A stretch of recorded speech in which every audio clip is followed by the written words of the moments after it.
nada, nem o que estava acontecendo, mas Jesus usou aquilo para alimentar uma multidão. Amados, eu trouxe aqui nesta noite 5 pães e 2 peixes, e sou um menino, e não sei nada que está acontecendo com vocês. Eu sei que a vida não é fácil, e que cada pessoa tem a sua dificuldade, a sua luta, de acordo com a vida que leva, a idade que tem e o momento que passa. Mas da mesma forma que eu trago só 5 pães e 2 peixinhos, eu conheço alguém que faz milagre.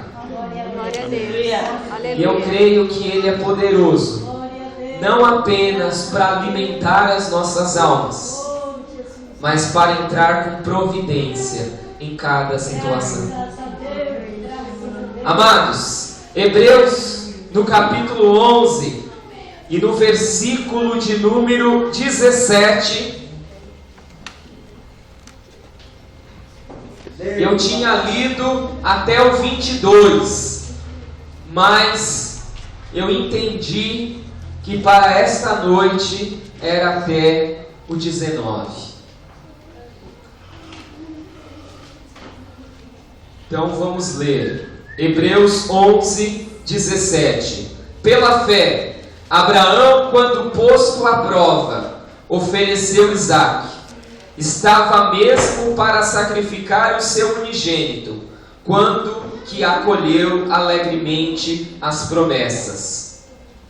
Aquele que acolheu alegremente as promessas, e a quem se havia dito: em Isaque será chamada a sua descendência, porque considerou que Deus era poderoso até para ressuscitá-lo dentre os mortos, de onde também figuradamente o recobrou. Amém? Amém.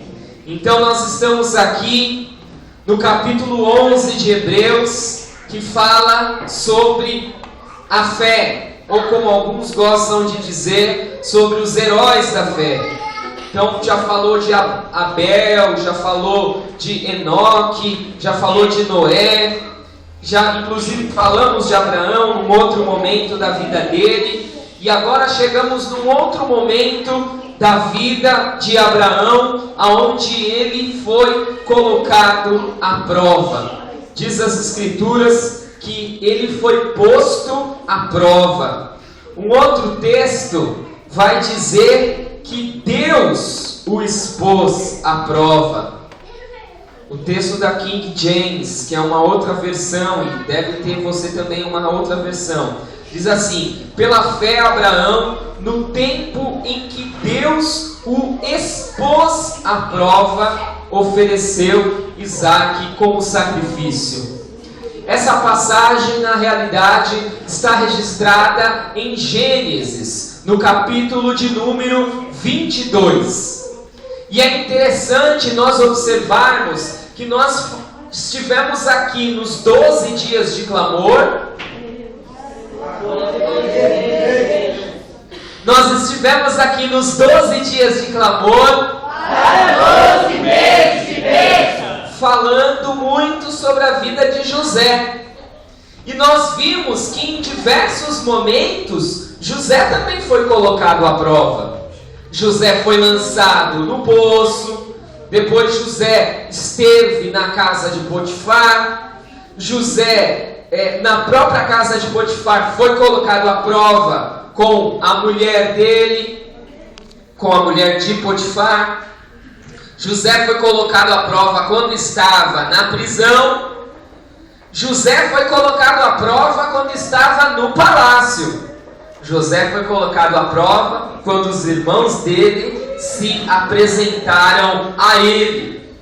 Na realidade, se alguém dissesse que a vida de José foi uma prova, não estaria totalmente errado. Porque a vida de José foi uma prova sucedendo a outra, uma circunstância sucedendo a outra.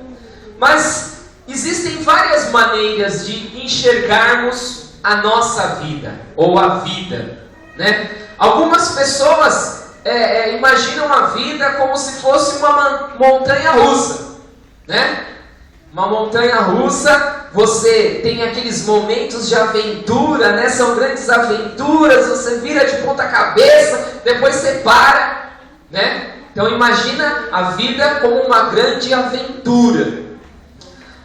E aí a pessoa vai atrás de aventura, né? Porque se não tiver algo acontecendo emocionante para ela, não tá bom, né?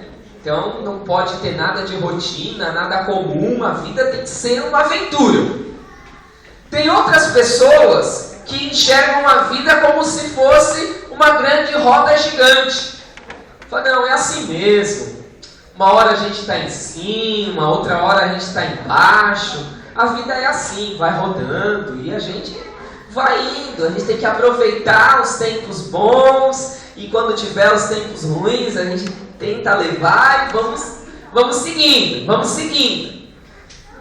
Tem outros assim mais animados, né? Eles pensam na vida como se fosse o quê? Um parque de diversão. Nós estamos aqui para nos divertir, para brincar, então não precisa levar nada a sério, tudo é brincadeira, tudo é diversão, e só é legal quando está divertido, né? Tem uma lá em casa que fala isso. Poxa, mas ninguém quer brincar comigo, né? Ainda tem um retrato da vida como se fosse um grande parque de diversão. Então toda hora é hora de brincar, né? Para criança é isso mesmo, toda hora é hora de brincar. E se você começa a puxar ela muito para alguma coisa mais séria, como diz, o parafuso espana, né? Então você tem que sempre ter alguma coisa divertida para fazer com criança, porque senão eles não aguentam. Porque a filosofia da vida da criança é que a vida é um parque de diversão. Entendeu? Então, até mesmo quando eles vão para a escola, o que eles pensam? Nos amiguinhos, nos colegas, em brincar, né? Qual é a dificuldade? Por exemplo, em épocas como essa, na nossa igreja, que está suspensa a escola bíblica dominical, né? Vai perguntar para as crianças se eles estão gostando de vir no culto. Não tem escolinha? Na escolinha eles ouvem a palavra, eles cantam, mas eles brincam também. No culto não tem brincadeira, um monte de gente séria falando um pro outro, né? Ainda, tudo bem, tem uns momentos de louvor, de adoração, mas o clima geral é um pouco mais sério do que as crianças gostariam que fosse, né? E assim, nós temos várias expectativas da vida, né? E dependendo dessa expectativa, a gente se move atrás daquilo. Nós que fomos lavados e remidos no sangue do Cordeiro, precisamos ter a nossa expectativa de vida alinhada com o reino dos céus. Deus amado. Eu e você, irmão, que entregamos a nossa vida nas mãos de Jesus, precisamos enxergar a vida de uma outra maneira. Precisamos enxergar a vida com o olhar de Deus, com a perspectiva do céu. Então, quando enfrentamos as situações da vida, nós precisamos ter um olhar de fé. Nós precisamos. Se você entregou a sua vida nas mãos de Jesus, meu irmão, minha irmã, você tem que crer que a sua vida está nas mãos de Jesus. Você não entregou a vida nas mãos de Jesus? Você não pediu para Ele ser o seu Senhor e seu Salvador? Você não entregou Ele? Ele não é o dono da sua vida? Você tem que andar, agir e viver como quem tem a vida nas mãos de Deus. Precisamos exercer fé. Exercer fé. Olha só o que aconteceu com Abraão. Deus tinha dado uma promessa para ele. Abraão, Em ti serão benditas todas as famílias da terra, e a sua descendência vai ser como a areia do mar, como as estrelas do céu, multidão, multidões e multidões, miríades e miríades. E aí, um pouco atrás, resumindo aí, ele teve a prova de ter Isaac. O nascimento de Isaac já foi uma prova. Mas vamos deixar essa prova para outro dia. E aí nasceu Isaac. Mas num dia que Abraão estava lá, se regozijando com essa bênção, Deus chamou ele de canto e falou: Abraão, eu quero que você sacrifique Isaac. Está lá em Gênesis 22.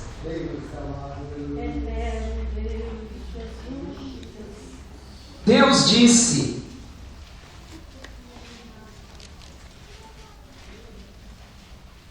glória a Deus. Olha o versículo 2: toma teu filho, teu único filho Isaac, a quem amas, e vai-te à terra de Moriá, oferece-o ali em holocausto sobre um dos montes que eu te mostrarei. Amados,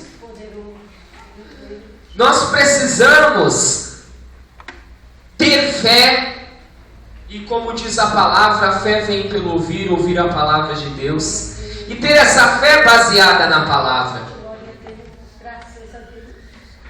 Quando um texto da palavra de Deus diz que ele colocou o seu servo à prova, nós devemos pensar como é esse Deus, como que é o trabalhar desse Deus, como é o agir desse Deus na vida dos teus servos, na vida dos seus filhos. Porque certamente eu e você podemos concluir, até olhando para as nossas próprias vidas, que todos nós somos colocados à prova. Glória a Deus. Todos nós somos colocados à prova. E eu acrescento, todos os dias. Todos nós somos colocados à prova, todos os dias.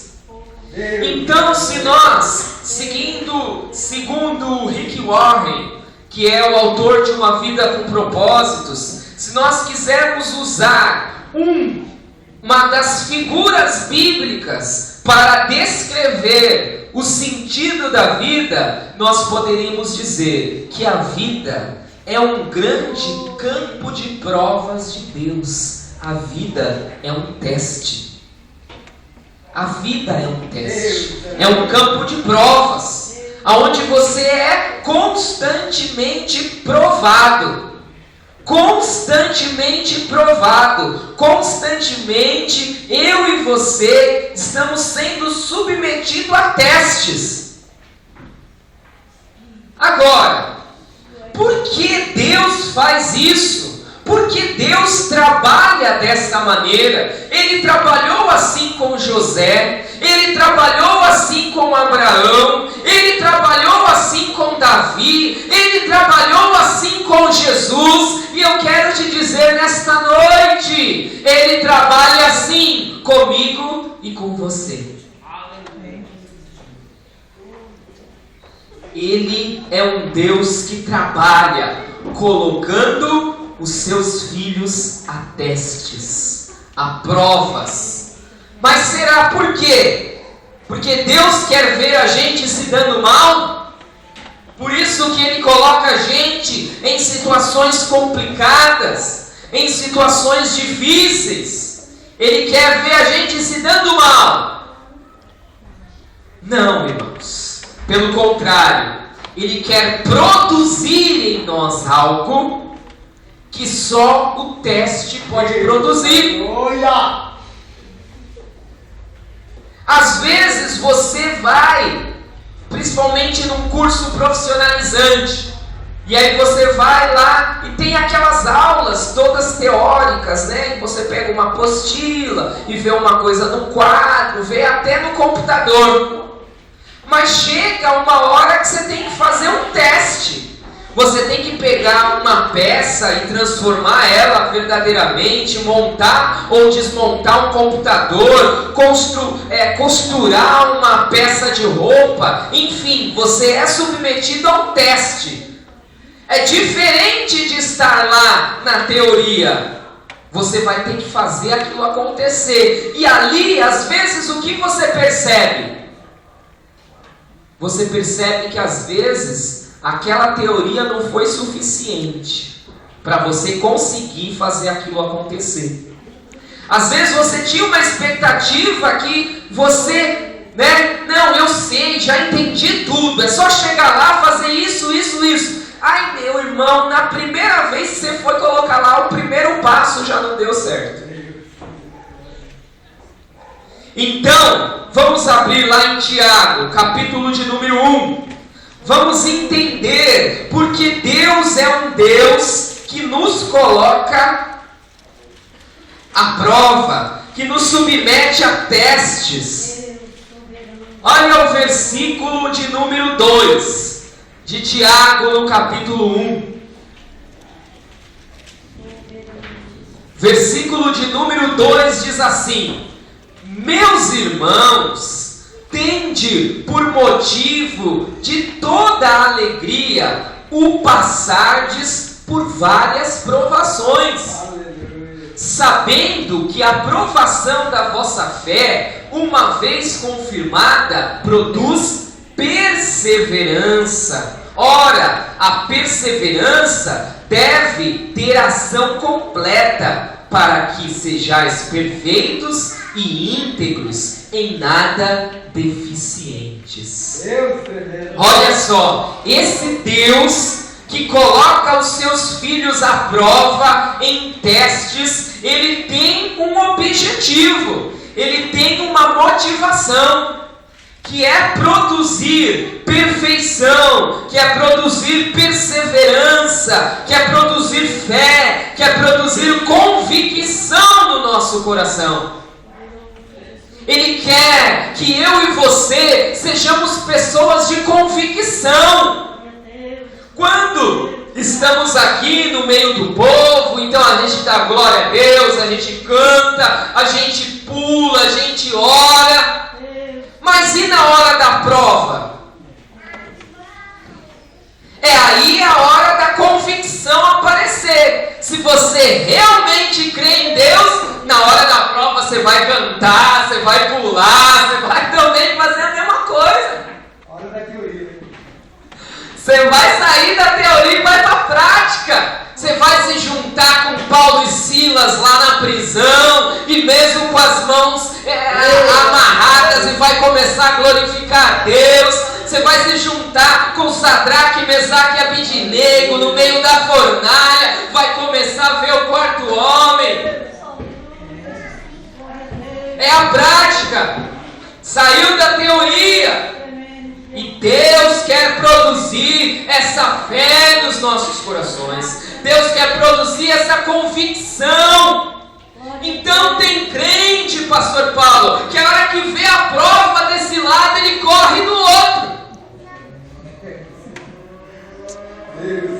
Irmão, é para passar pela prova. Deus vai te dar vitória. Deus vai te dar graça, Deus vai te dar sabedoria, Deus vai te dar unção do Espírito, mas é para passar pela prova, não é para fugir da prova. Olha aqui, é o que o texto diz: meus irmãos, tende por motivo de toda alegria o passardes por várias provações. Motivo de alegria. É para passar louvando, é para passar glorificando, não é para passar murmurando, dizendo: ah, vida, ó azar, só acontece comigo, só acontece comigo, só acontece comigo. Síndrome de hiena. Não, Deus está comigo. Minha vida está na mão de Deus. Nada vai calar meus lábios. Eu vou louvar o Senhor, eu vou avante. O Senhor está comigo. Eu posso não estar vendo nada, eu posso não estar entendendo nada, mas o Deus que eu sirvo está vendo. O Deus que eu sirvo sabe qual é o fim dessa história.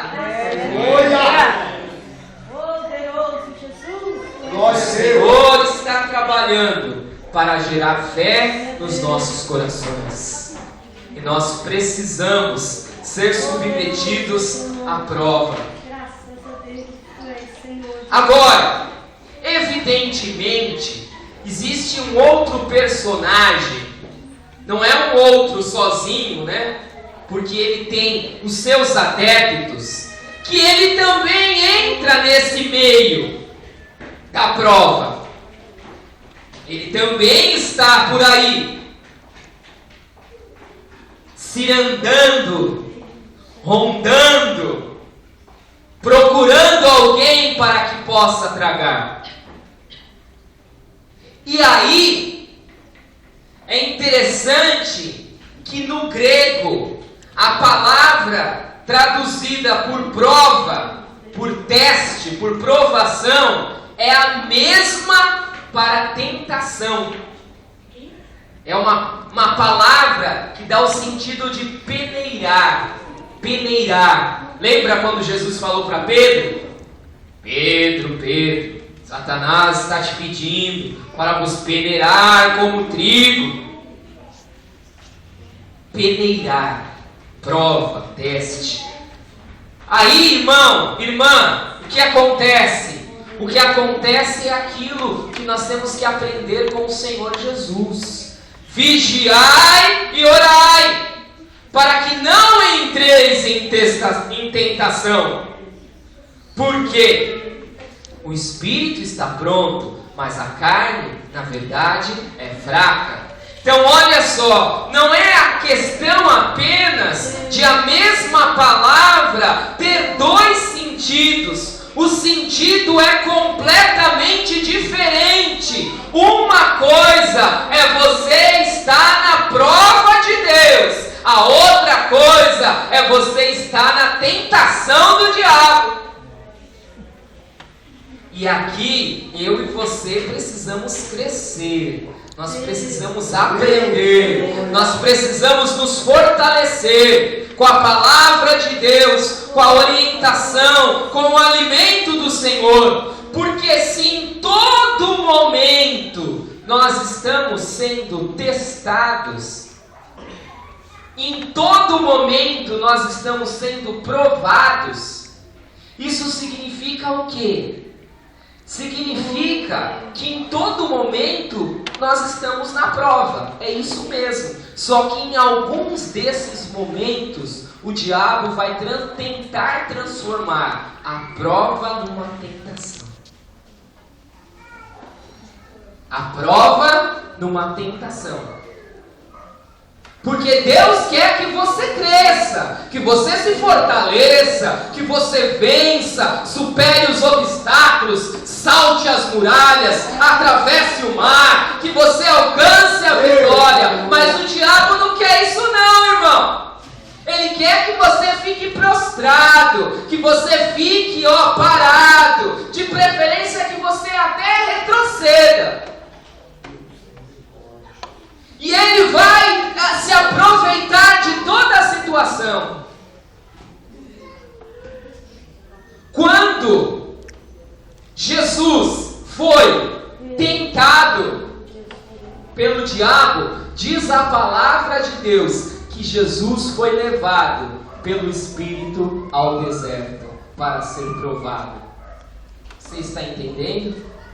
Jesus foi levado pelo Espírito Santo ao deserto para ser provado, para ser fortalecido, para receber mais graça, mais virtude. O que é que o diabo fez? Colocou a cunha dele lá dentro. É isso que ele faz. Ele entra na prova de Deus para fazer crescer simplesmente murmurar e perder a bênção. Ele entra na prova de Deus. Deus tem misericórdia. Amados, segue comigo para você entender o que eu estou falando. Você está em Tiago ainda? Então vai lá para o versículo de número 12. Deus, nesta noite, quer te capacitar com graça para vencer a provação e sabedoria para vencer a tentação. Olha o versículo de número 12, o que diz: bem-aventurado o homem que suporta com perseverança a provação, porque depois de ter sido aprovado, receberá a coroa da vida, a qual o Senhor prometeu aos que o amam. Você está entendendo que a prova, o objetivo de Deus é a sua aprovação, para você receber a coroa da vida. Agora olha alguém colocando a cunha aqui, ó. 13. Ninguém ao ser tentado diga: sou tentado por Deus, porque Deus não pode ser tentado pelo mal, e Ele mesmo a ninguém tenta. Ao contrário, cada um é tentado pela sua própria cobiça, quando essa o atrai e seduz. Então a cobiça, depois de haver concebido, dá luz um pecado, e o pecado, uma vez consumado, gera a morte. Você está entendendo? A prova está lá. A circunstância difícil está lá. A circunstância difícil, ela pode chegar. Se você entender o texto de Abraão, você vai entender que essa circunstância chegou para Abraão por uma orientação de Deus. Deus falou: faça isso, vá para lá, sacrifique Isaque. Isso foi uma prova para Deus. Então Deus pode pedir, melhor dizendo, Deus pode mandar eu e você fazer algo muito difícil. E vai ser uma prova para nós fazer aquilo, porque vai ser difícil. Assim como Deus pode falar para eu ou você não fazermos alguma coisa a mais. Eu não quero que você faça mais isso. Eu não quero. Isso não é mais para você. Você vai deixar. E aquilo pode ser uma prova para você. Porque você ama tanto aquilo que deixar de fazer pode ser uma prova. Agora, a vida inteira é uma prova. Então veja só, às vezes você está aí atravessando uma enfermidade. Às vezes há uma promessa que se demora a cumprir, há uma oração que não é respondida, há uma crítica, há uma decepção, há uma tragédia, algo sem sentido na sua vida. São provas, tudo são provas. Olha para a vida de José, olha para a vida de Abraão, olha para a vida de Davi, olha para a vida de Jesus. Todo tempo é um tempo de prova. Deus, aleluia. O que significa isso? Significa que Deus está esperando que eu e você manifestemos em toda circunstância o caráter de Jesus. Ele está esperando isso, mas não só esperando. Ele não está só esperando, Ele está agindo, Ele está pronto para oferecer graça àqueles que lhe pedem, para passar a provação e ser revestido da glória de Deus. Aleluia. Todo momento que você vive é uma prova. Às vezes você está, como no caso de José, que chegou um momento que ele estava lá no palácio, estava tudo bem, ele estava por cima. Aquilo é uma prova. Como você age como servo de Deus quando o seu bolso está cheio de bênção? Como você age? É uma prova. Como agem as pessoas que são abençoadas, enriquecidas, fortalecidas. Um dos grandes problemas da igreja na Europa, o que foi? Ela cresceu, se enriqueceu e ficou só nisso. Era um ou outro que saía para fazer missões. Quando o pai das missões modernas saiu e falou, não, eu vou lá assim mesmo, ele foi criticado e expulso da igreja dele. Quando Wesley falou que tinha que pregar para todo mundo, a igreja expulsou, ele teve que pregar no túmulo do pai dele no cemitério. Por quê? A igreja tinha crescido, se enriquecido e esquecido do chamado de Deus. A igreja brasileira está crescendo e se enriquecendo. Nós estamos no momento de prova. A igreja brasileira está no momento de teste. Nós vamos ficar aqui, falar, Senhor, ergue uma tenda para ti, vamos ficar aqui só nós nessa glória, curtindo aqui nas quatro paredes, dando glória, pirueta, sendo abençoado, cantando louvor, ou nós vamos sair das quatro paredes, aonde tem alma oferecendo, vidas precisando ser alcançadas pelo sangue do Cordeiro. É um tempo de teste, é um tempo de prova. A bênção, o crescimento, o enriquecimento. A própria palavra diz: a quem muito deu, não sobrou, e ao que não teve, não faltou. Por quê? Porque um que tinha mais ajudava o que tinha menos. Agora, enriquecimento só para si mesmo, isso não é valor do reino. Deus abençoa e prospera, mas é para você abençoar outro, irmão. É para você ajudar outro. É para você estender o reino que Deus está te abençoando. Então é um tempo de teste a prosperidade. A doença é um tempo de teste. É um tempo de teste. As circunstâncias são tempo de teste. Mas Deus não quer que eu e você perecemos. Por isso que Jesus disse: vigiai e orai. Nós precisamos entrar em oração, irmãos. Nós precisamos entrar em vigilância. Nós precisamos estar dispersos. A igreja precisa aumentar o nível de oração. A igreja precisa aumentar a sua busca e intercessão. Porque o diabo quer fazer a prova se transformar em tentação.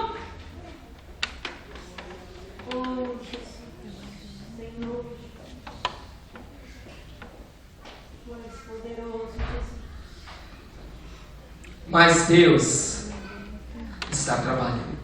Ele está trabalhando, diz a palavra. Não há outro semelhante a ti que trabalha para os que nele confiam. Deus está trabalhando, irmão.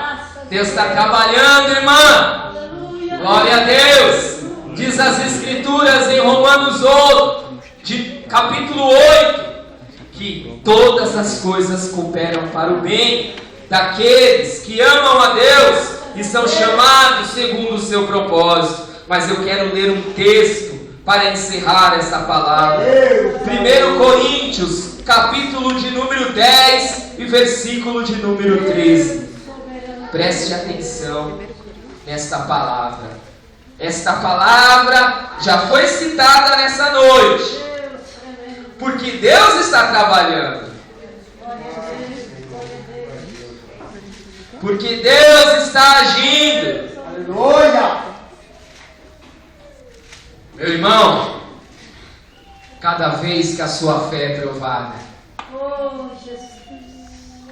é uma chance de você crescer um pouco mais. Deus quer te robustecer. Joelho no chão, Vigiai e orai. 10, 13. 1 Coríntios.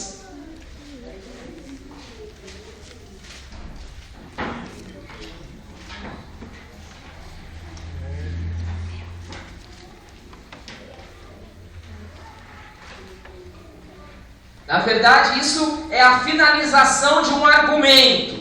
Depois você lê desde o versículo de número 1, que está falando da história de Israel e como eles foram um exemplo negativo daquilo que nós não devemos fazer. E aí ele termina o argumento dizendo, no 12, ele vai dizendo: aquele, pois, que pensa estar em pé, veja, não caia. Não vos sobreveio tentação que não fosse humana, mas Deus é fiel, e não permitirá que sejais tentados além das vossas forças. Pelo contrário, juntamente com a tentação, vos proverá livramento, de sorte que a possais suportar. Meu irmão, minha irmã, as Escrituras, a palavra de Deus é linda. Olha, esse texto diz: vos proverá livramento. Se você voltar lá em Gênesis, no final do capítulo, quando Abraão vê que havia um cordeiro preso lá para o sacrifício, e ele colocou o nome do altar do sacrifício, sabe o que? Deus proverá, Jeová Jireh. Jeová Jireh, Deus proverá. Sabe o que vai acontecer na hora da tentação, na hora da provação? Você vai conhecer quem é Jeová Jireh, o Deus da providência, o Deus da provisão, o Deus do escape.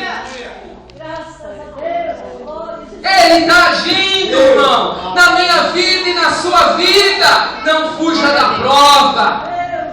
Busque a graça do Senhor.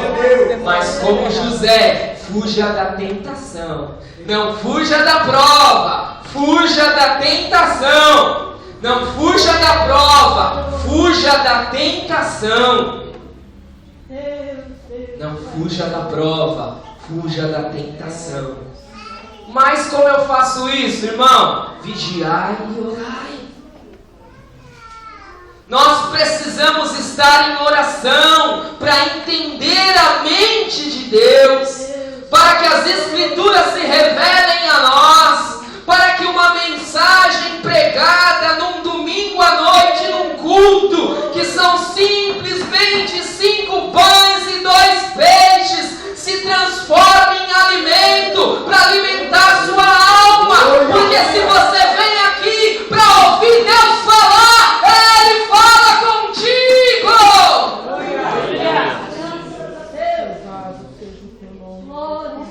Amados, vamos nos colocar em pé em nome de Jesus.